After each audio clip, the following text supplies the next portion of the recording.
I want to show you a picture. Technically, this is a still from a video, but it's a pretty remarkable picture. It's a pretty remarkable image considering the circumstances behind it. Now, some of you probably know right off the bat what this is. I didn't really tune into this story when it was happening. This has been about 5 years ago, and I've sort of caught up later, but most of you have heard the basic story.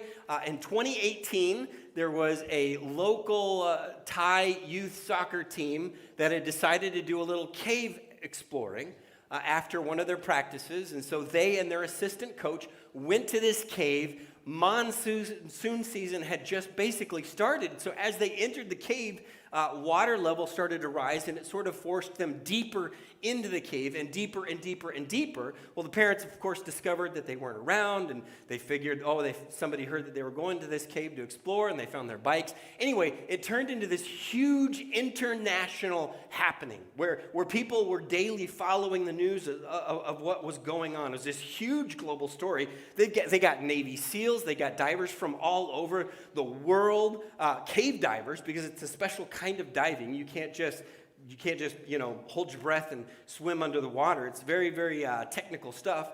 Thousands of people are trying to figure out, how do we rescue these kids ranging from like 11 to 16 that are stuck deep inside this cave in these terrible conditions.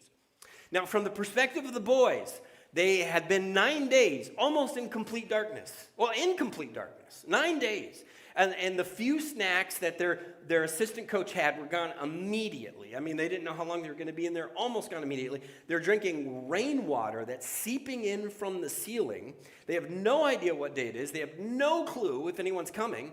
And then, two British cave divers, specially trained for situations like this, they're searching and searching and searching. They go way deeper into the cave than anybody thought that these kids could possibly be, and they emerge from the water, and they see these 13 boys. I can't imagine what that experience was like for the boys. Can you imagine sitting there in complete darkness? You have no idea what's happening. You have no idea if anybody knows that you're gone. You're worried about your parents. You're worried about getting in trouble. And then up from the darkness emerges these two guys with these headlamps and face stuff, and they're just, what would that experience have been like? What was that feeling?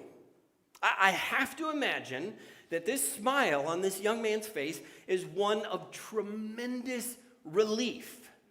Now, what he probably didn't know yet, and sort of probably didn't matter, is that they weren't able to extract them from the cave for like another 8 or 9 days, because they had to figure out how are they going to get all these kids safely through this process that required 6 hours of diving, cave diving, to get there. How are they going to get these kids back out? But you can see the smile, the sense of relief.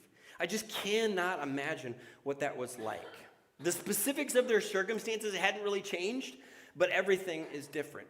Now there's a bunch of cool details that I was like, it'd be fun to share with everybody that aren't really important to the point that I want to make. But one of the things that I did want to share, I thought this was kind of funny, is they sent notes back with the divers telling their parents they were really sorry, and they were worried they were going to get in trouble by their parents, for being gone a week. And their parents had to send notes with the divers back to them saying, you're not going to get grounded, I promise, it'll be okay.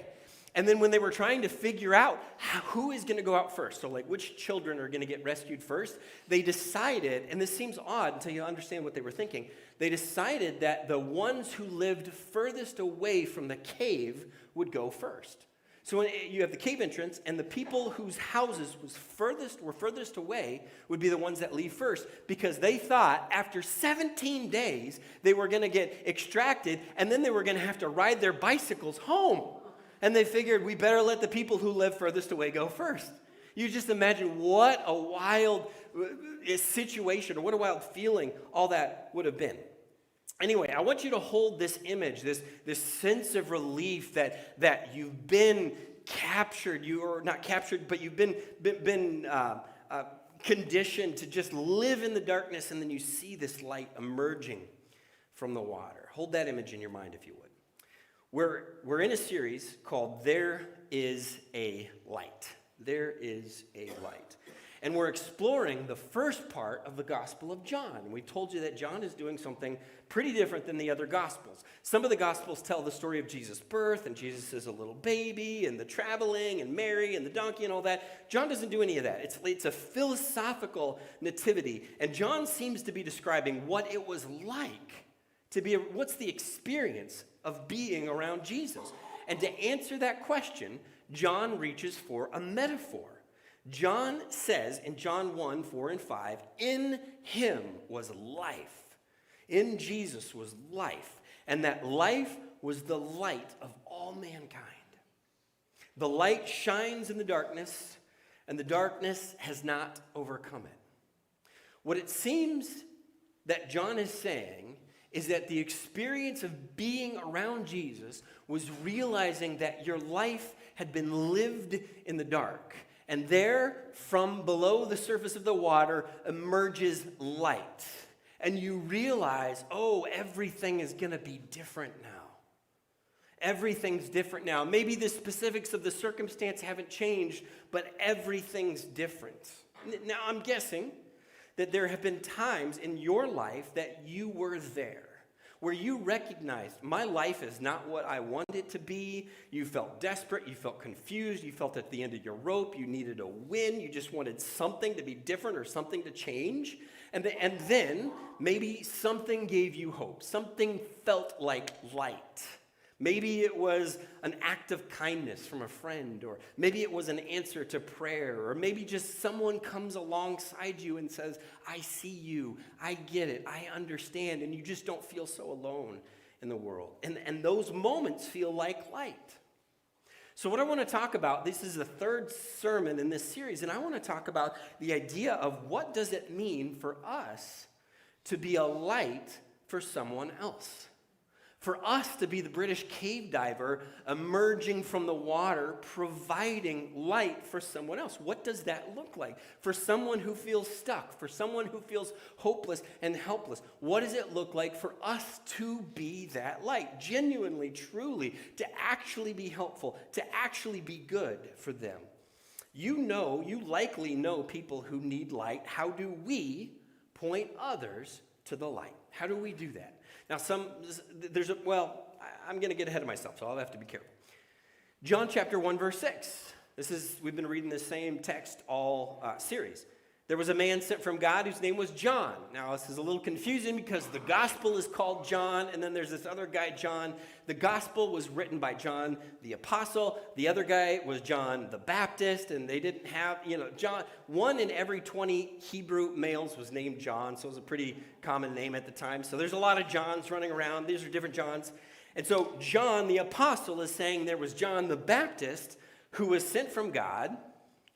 He came as a witness to testify concerning that light. So he's like, guys, I promise you, there's a light over here. You just have to trust me. So that through him all might believe. He himself was not the light. He came only as a witness to the light. So John is doing this thing. It's like a teaser for the 10 o'clock news. Like, stay tuned. There's important information coming, right? He's the opening act, so to speak, for Jesus. He's saying, hey, hang out. Let's warm up the crowd because there's someone important about to show up. Jump down to John chapter 1, verse 35. The next day, John the Baptist, was there again with two of his disciples. When he saw Jesus passing by, he's like, aha, there is the light. He uses the language, the Lamb of God, which is a reference back to Exodus. Lots of layers in the Bible to spend time unwinding. But he's saying, hey, there is the light. There is someone greater here. Verse 37, when the two disciples heard this, they followed Jesus. Verse 38, turning around, Jesus saw them following and asked them, what do you want? They said, Rabbi, that's a Hebrew word for teacher, where are you staying? And if you're thinking, well, that's a weird question to ask somebody that you just met, you're right. It is a weird question to ask somebody you just met. You shouldn't ask that. Generally speaking, if you just met someone, that's only like serial killers ask questions like that. Where? But that it is to us. To them, it meant they recognized Jesus as someone special. Jesus was someone worth checking out. And you couldn't just stalk them on Facebook and find out, what do they do? You couldn't look them up on LinkedIn and find out what their career was. You couldn't go on their Instagram feed and figure out, what do they got going on in their life? You actually have to hang out with a person. So you want to know where they live. This is first century Judaism. By the way, if you recognize somebody as a rabbi and you say, I want to follow that rabbi, then you literally follow them everywhere. You do everything with them. You would apprentice with them by living with them. Jesus recognizes that. Verse 39, come, he replied, and you will see. So they went and saw where he was staying, and they spent that day with him. It was about 4 p.m. Verse 40, Andrew, Simon Peter's brother, was one of the two who had heard what John had said and who had followed Jesus. Verse 41, the first thing Andrew did was to find his brother Simon and tell him, we found the Messiah. We found the light. That is the Christ. Verse 42, and he brought him to Jesus. Now, these two disciples realize that this guy is the one. And so the first thing that they do is they go find other people that they know are looking for light or who need light, and they say, we found him. Now, wouldn't it be helpful, right? I don't know if you've ever had arguments with skeptics or non-believing friends, but wouldn't it be so great if you had someone who's like, I just don't believe in Jesus. I just don't know. I don't believe in God. Wouldn't it be great to be like, okay, come here, come on. Can I introduce you to Jesus? And Jesus can tell you all about it. That would be great. But we can't do that. That's what Andrew did, but we can't do that. I can't say, okay, just go talk to Jesus, please. He's got all the answers. I'm trying my best here, but it's not making sense. I can tell. Will you please go talk to Jesus? What does it mean for us? Where Jesus is someone who lived, who existed 2,000 years ago, for us to point people to Jesus. What does it mean for us to do that? When we meet someone whose life needs light, how do we point them toward the light? Because we still believe that. I'm assuming, I'm just asking, I guess, on behalf of everybody. We still believe that, but we can't physically point people to Jesus. So how do we point people to the light? How do we point people to the light? I saw this a while back. I'm going to share a picture that I took in a public restroom. Now, this is hanging on the toilet paper dispenser, and it's what's called a gospel or religious tract. If you've grown up around the church, you've heard of these. And what these are, they're little pamphlets that are supposed to convince somebody that, they're a sinner in need of God. And this one was in a bathroom.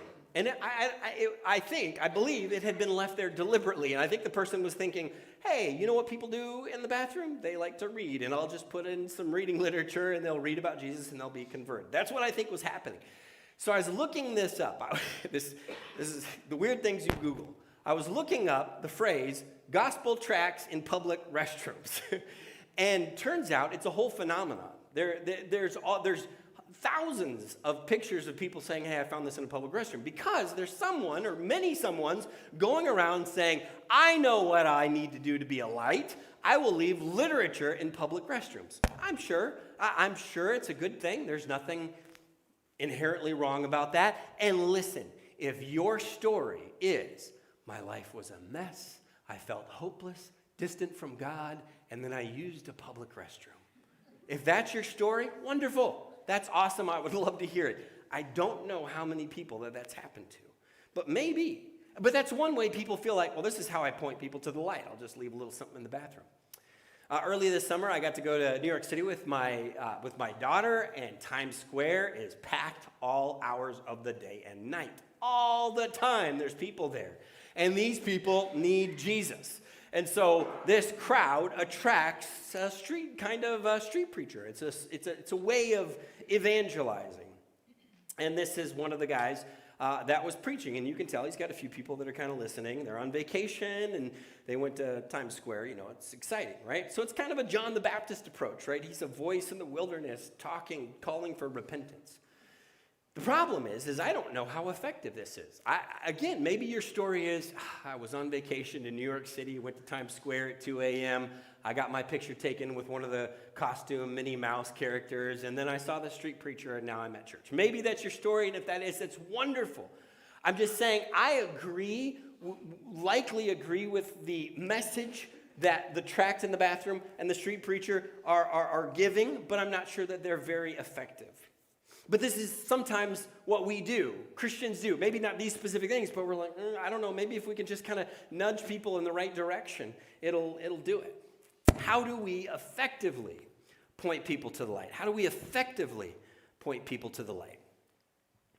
In Jesus' most well-known sermon, he pulls a reverse Uno card on us. And he says in Matthew 5:14, he says, you are the light of the world. And we're like, hang on, I was trying to get out of the responsibility here. I was trying to figure out a way that someone else would bear the burden of doing this. And now you're saying you are the light of the world. A town built on a hill can't be hidden. You've got the light in you. You're shining. Neither do people light a lamp and put it under a bowl. Instead, they put it on a stand, and it gives light to everyone in the house. In the same way, let your light shine before others, that they may see your good deeds and glorify your Father in heaven. This is one of those passages of Scripture we read, we think we know what it means, and we move on, and we have no clue. I think when we read this, it makes sense, right? Shine means let people see your good deeds. Seems fair to say. To shine means to let people see your good deeds. And sure, okay, help elderly people across the street, sort my recyclables, bring homemade Christmas cookies to the neighbors. That's doing good deeds. That's shining. And if I do that enough, people will see that, and then they'll glorify God, and they'll come find the light. That's kind of how we tend to read that. Just a few verses later in Matthew 6:1, Jesus says, be careful not to practice your righteousness in front of others to be seen by them. Hold on a second. I'm confused, Jesus. To shine means to let other people see your good deeds, but, warning, don't let other people see your good deeds. Jesus, which is it? Which do you want us to do? Liam and I were discussing what makes good art.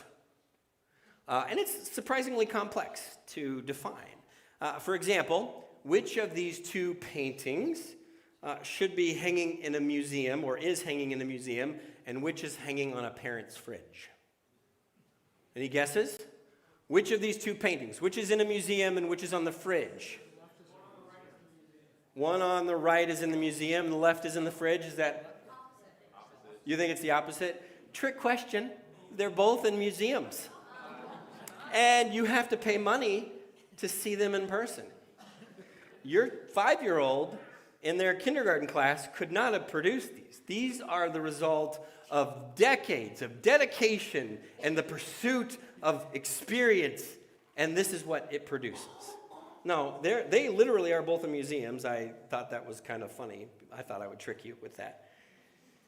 What is good art? What is good art? When we call something good art, we're not calling it morally good. We're saying it's beautiful in some way, or moving, or there's something about it that compels me or inspires me or helps me understand the world in a different way. That's what we use the word good when we're talking about good art. We're not talking about morally good, right? I hope, generally. I guess there can be immoral art. When I read good deeds, I subconsciously interpret that phrase as moral things. Don't exceed the speed limit. Hold the door open for the people behind you. Don't take office supplies from work for personal use. And I'm thinking, when I read that, people are going to say, look at Patrick. He's so ethical. He puts his shopping cart back in the corral. Wow. Tell me about Jesus. That's how I read that. And so we tend to read the verse in Matthew chapter 5 in the same way. Let your light shine before others that they may see your spotless ethical record and glorify your Father who is in heaven. There's two problems with that. The first problem is it puts us in danger of placing a higher value on making people think we're good, whether or not we're really good, right? And no Christians ever struggle with that, right? In fact, I think sometimes Christians wrestle with wanting to post all their good deeds online so that people will know and affirm their good deeds. And of course, that violates what Jesus was saying in Matthew chapter 6, verse 1. But the other problem is the biblical word good isn't morally good. When he says, let people see your good deeds, he's not talking about morally good deeds. That sounds a little odd. Let me give you an example of what I'm talking about. This is kind of fun. Of course, the New Testament was written in Greek, all right? It's translated into English, written in Greek. And there's also a version of the Old Testament that was translated into Greek because at one point, everybody in the world basically spoke Greek, or everybody in the known world spoke Greek. So there is really good evidence that the Bible, Jesus, and the New Testament authors read and used and quoted was this Greek translation of the Hebrew Bible, of the Old Testament. So I want you to check this out. The Bible rarely, ever does any sort of typical creative writing stuff. There's no like 8th grade creative writing language. There's no setting of the story. There's no description. There's no stories that start out. There's no books of the Bible that start out, it was a dark and stormy night. The Bible never tells us what people look like. We have no idea what Jesus looked like. There's no physical description of him. We don't know if Peter was tall or short. We don't know if Moses was skinny or stout. We don't have any of that, right? There's no information except when it's particularly relevant to the story. Genesis chapter 39, verse 6. Now Joseph was well built and handsome. That's very nice. It's very nice of the Bible to say. We know Joseph was a good-looking guy by whatever ancient Hebrew or ancient, in this case, I guess it would be Egyptian standard. Joseph was well-built and handsome. And then verse 7, and after a while, his master's wife took notice of Joseph. Uh-oh, dun, dun, dun. Now you can see the plot developing, right? Many of you know where the story goes. Here is a surprising trivia fact to impress your friends with. Good, as in good deeds, in Matthew chapter 5, is the same exact word as handsome or good looking in Genesis 39. Same exact word. It's the same phrase. So Jesus is saying, let your handsome deeds, let your good looking deeds shine. Let the beautiful deeds shine. There's another example of this in John 10:2 where he talks about the choice wine. Same word. The choice wine is the good wine. It's the tasty wine. It's the fine wine. And so what Matthew 5:16 seems to be saying, in the same way, let your light shine before others that they may see your handsome or your choice or your fine deeds and glorify your Father in heaven. That is Patrick's version. Sometimes in ministry, you end up in weird situations. Years ago in Iowa, and as I was working on this sermon this week, I realized, man, I sure tell a lot of stories about the goofy things that happened when I lived in Iowa, working at the church there. And then it just made me realize I can't tell about the goofy things that happen here because some of you are in the room. So I've got to save that for when I'm preaching other places.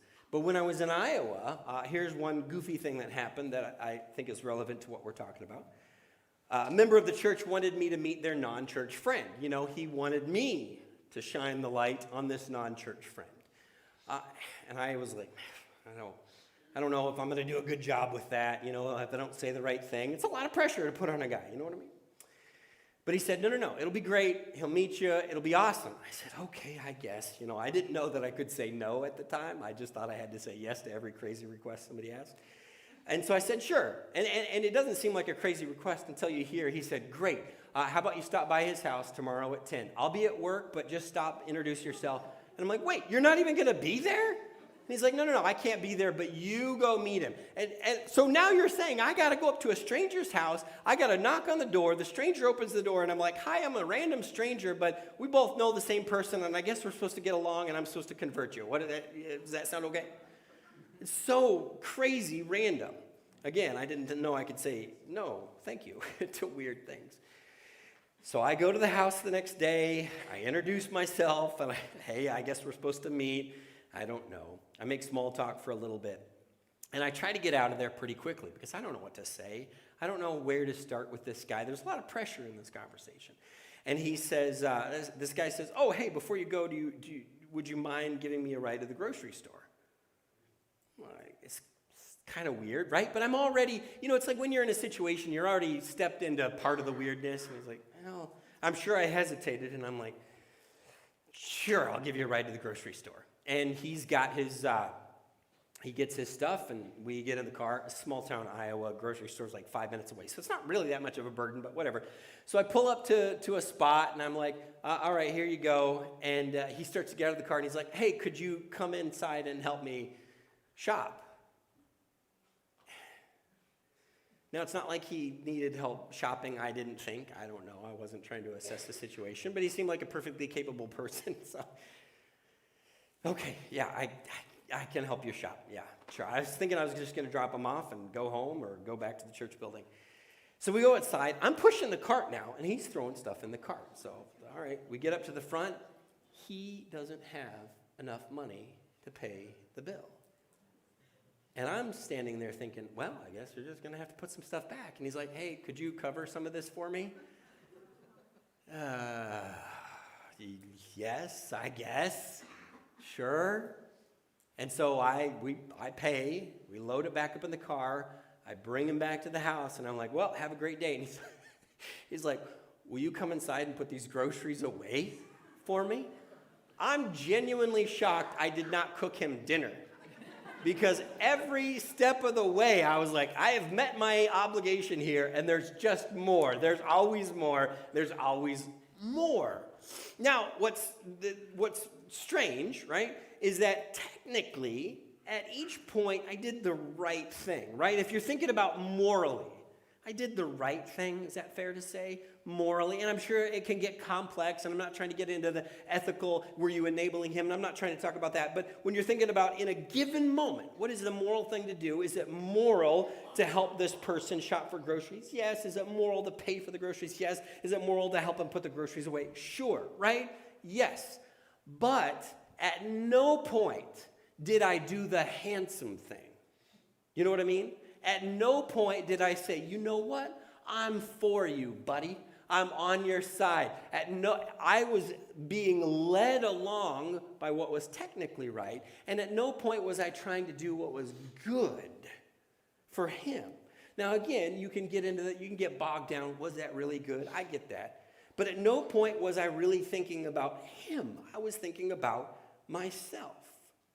We have a lot of this distinction in life where we're doing the technically right thing. So we're placing this morally correct or technically correct framework over a situation and making a decision when that's not the right framework for the decision. The decision is what is the good thing or the beautiful thing. For example, when a parent forces a begrudging apology between two siblings, right? The sibling can do the technically correct thing and, oh, I'm sorry, but it's not beautiful, right? The apology is anything but beautiful. In fact, I think a lot of times Christians do the technically correct thing because we're afraid of what people will think, like we're doing the right thing, but it's not good. I think that there are Christian marriages that are hanging on by a thread because it's technically right, but they're not investing in what is good and beautiful for that other person.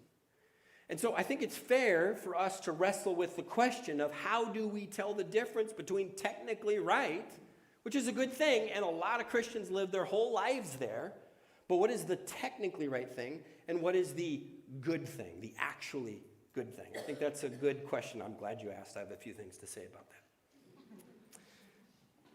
When we want to be technically right, it's often for our good.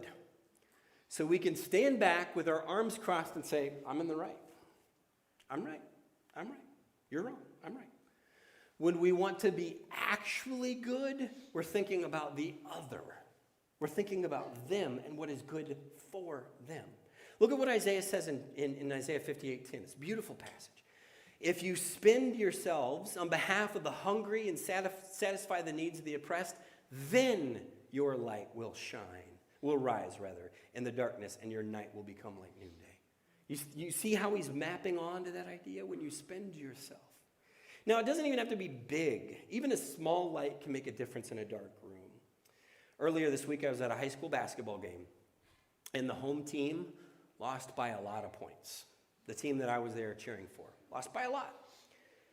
And at the end of the game, the technically right thing is you line up the two teams and you say, good game, high five, shake hands, whatever. Good game, good game, good game. That's the minimum. That's technically right. If you don't do that, that's not even good sportsmanship. But at the end of this game, the home team, who had lost by 30 points, invited the opposing team to the center of the court to pray together. And I didn't join them. I think that would have been weird. I kind of wanted to. I wanted to get in there and hear what they were saying. I didn't do that. I'm guessing they were saying things like, thank you, Lord, that none of us are injured and that we were able to play and this was great, all that. Now, number 10, you can barely see him. He's kind of covered here. Number 10 in the white, he had just eaten their lunch. He had shot so many threes that you were like, well, they're just giving him the game. And I just love this image of these rivals with their arms around one another praying. And to me, this is good.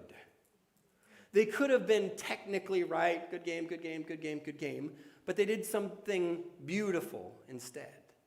And I think that's the major difference between being right and being good. It's more than just right. The most influential teachings of Jesus were about going beyond what was technically right. Jesus said, hey, everyone loves their friends, all right? You love and pray for and care for your enemies. Jesus said, hey, everyone is compelled by Roman soldiers to walk a mile if they're asked. You walk another mile. You go beyond. Hey, everyone is compelled by law not to kill each other. That's just technically right. You go beyond that. Don't even hate one another. I guarantee you the most influential moments in your life from someone else were when someone else went beyond what was technically enough.